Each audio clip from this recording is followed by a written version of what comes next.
Well, I just had a question because I'm a really informal person. I'm kind of afraid of like offending people when I write papers or make videos. And do you think that's more important to keep an authentic side or to have like an academic kind of persona, I guess? So how important is it to have an academic persona versus one that is controversial, attention-getting, but perhaps riskier? It depends on your goals. If your goal is to be accepted by academia, the former would be better. If your goal is to get attention or views, the latter would be better. So that's a brief answer.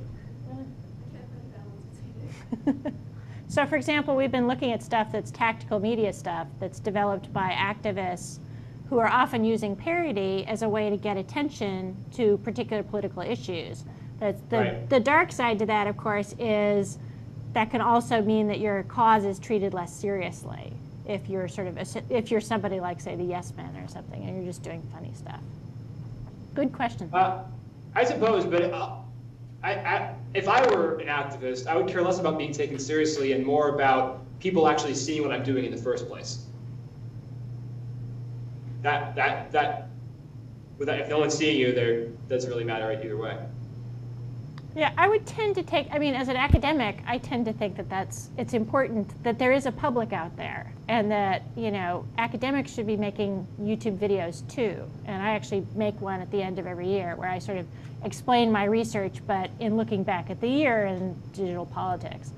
And I mean, I think that kind of accountability is actually really important for everybody to think about, not just people who are thinking about this in a very narrow way. Yeah, but it's also okay if you only have a very narrow audience of people who want to see it to play up to whatever your audience wants to do. If you're trying to appeal to the broadest base possible, I mean, the most popular cable show is Bill O'Reilly, right? So maybe you'd be more Bill O'Reilly. But if you're trying to appeal to an academic niche or be taken taken seriously among a small group of intellectual elites, then your tone and your style will be different. I mean, right. I would definitely not recommend that everybody do the kind of style and tone that I've done and say that that's the only way to succeed on YouTube. You can be a lot more serious, I think, and still get people to pay attention if what you're saying is interesting.